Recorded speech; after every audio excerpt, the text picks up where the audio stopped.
કેમ છો હર્ષદીપભાઈ? મજામાં. તો આ શું છે તમારી પાસે? કેલેન્ડર. નિપુણ કેલેન્ડર કયા ધોરણ માટે છે? પહેલા ધોરણ માટે. તમે કયું ધોરણ ભણો છો?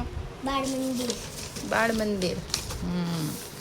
જો પહેલા ધોરણવાળાને આપણે નિપુણ કેલેન્ડર આપ્યું છે બધાય વાલીઓ માટે. કોની માટે?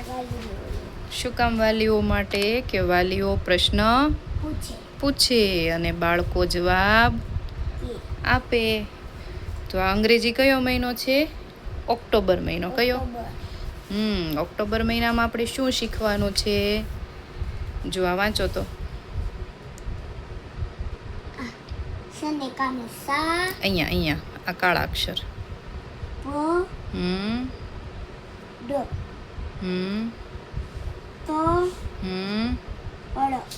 અણ. પછી ઈ. ઈયળનો ઈ. એક નાનો ઈ અને એક મોટો ઈ. જેનું પાંખડું લાંબુ છે એ મોટો ઈ અને આ નાનો ઈ. પડ તણ ઈ ઈ. આપણે એટલું શીખવાનું છે, બરાબર? જો આ શેનું ચિત્ર છે? આ ચિત્ર શેનું છે? તમને ગમે મેળો? તમે શું કરો મેળામાં? લસણપટ્ટી ખાવી. રેલગાડીમાં બેસવી. હા ભાઈ. ચકડોળમાં બેસવી. ઘોડાગાડીમાં બેસવી. વાહ ભાઈ વાહ. જહાજમાં બેસવી. હા જો. તો આનંદ મેળામાં તમને શું શું ગમે? મેળામાં તમને શું શું ગમે? રેલગાડી. રેલગાડી ગમે? જહાજ ગમે. પછી રમકડા ગમે. રમકડા ગમે. વાહ ભાઈ વાહ. ચલો જો અહીંયા આ મેળામાં શું શું છે? હા, એક ફળનો સ્ટોલ છે. પછી આ શું છે ખબર છે? આ ફુગ્ગા ફોડવાનો સ્ટોલ છે. જો આ છોકરો ફુગ્ગા ફોડે છે ને. પછી બે ચકડોળ છે. એક નાનું ચકડોળ અને એક પછી અહીંયા ટિકિટ બારી છે. હા, તમારે જે ટિકિટ લેવી હોય અહીંથી ટિકિટ લેવાની, પછી અંદર જવાનું. ચલો ફળોના સ્ટોલ ઉપર કયા કયા ફળો દેખાય જુઓ તું. લીંબુ. બબૂચા. દ્રાક્ષ.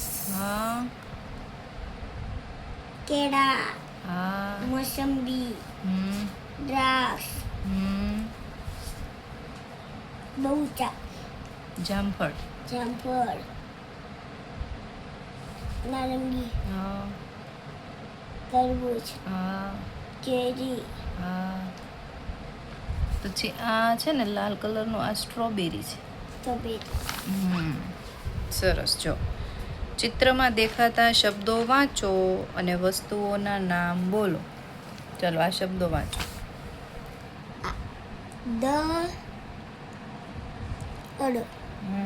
પહેલેથી વાંચ. હા, ફટાફટ. કણ.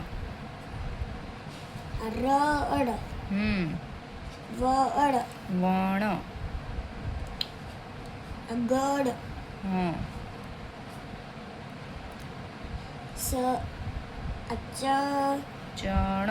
ચણ.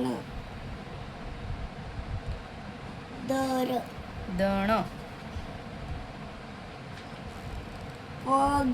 પડ.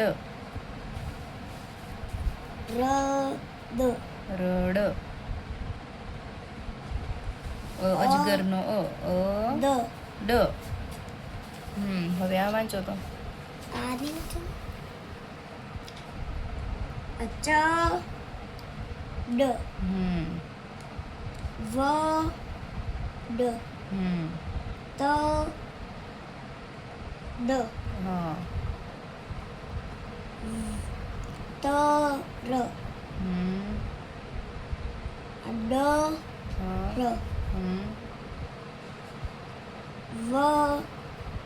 સરસ. જો હવે તમારે ફુગ્ગા ફોડવા હોય તો તમારે કેટલા રૂપિયાની ટિકિટ લેવી પડશે? જુઓ તો ફુગ્ગા ફોડવાનું ત્યાં ઉપર કાંઈ લખ્યું છે? 4 રૂપિયાની. ના ના, જો અહીંયા છે ફુગ્ગા ફોડ, તો એમાં કેટલા રૂપિયા લખ્યા છે? 1 રૂપિયા. હા, તમારે ફુગ્ગા ફોડવા હોય તો કેટલા રૂપિયા દેવા પડશે? 1. ચલો, મોટા અને નાના ચકડોળમાં બેસવું હોય તો કેટલા રૂપિયા જોઈશે? જો અહીંયા આ મોટું ચકડોળ આ 5 રૂપિયા. અને આ નાનું ચકડોળ. એમાં 3 રૂપિયા. હા, તો બેયના થઈને કેટલા રૂપિયા દેવા પડે? 5 ને 3. 5 ને 3 6. 5માં 3 નાખો, 5 પછી 3 6. 7 8. હા, તો 5 ને 3 કેટલા થયા? 8. હા, તો તમારી પાસે કેટલા રૂપિયા હોય તો તમે બે ચકડોળમાં બેસી શકો? 8. હા.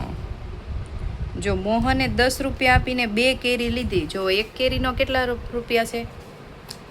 એક કેરીના 3. તો 2 કેરી લેવી હોય તો કેટલા રૂપિયા થાય? 5.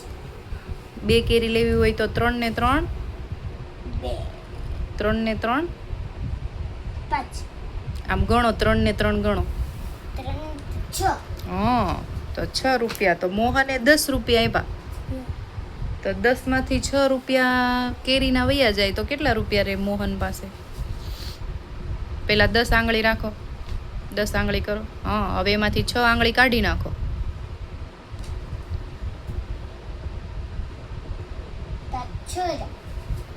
આ 5 અને આ એક આંગળી નીકળી ગઈ. હવે કેટલી રહી? 5. 4. હા, તો મોહને 2 કેરી લીધી અને 10 રૂપિયા આપ્યા, તો મોહન પાસે હવે કેટલા રૂપિયા વધે? 4 રૂપિયા. ચલો, આમાંથી પ ઉપરથી શરૂ થાય એવી એક વસ્તુ છે? નહીં. પ ઉપરથી જો તો હરખું જો. પ ઉપરથી કાંઈ શરૂ થાય છે? એક છોકરો કંઈક વગાડે છે પ ઉપરથી, જો તો. શરણાઈ. હા, એને પીપુડી કહેવાય. શું કહેવાય? હા. જો તો દરેક વાલીઓ પોતાના બાળકોને આવા પ્રશ્નો પૂછજો.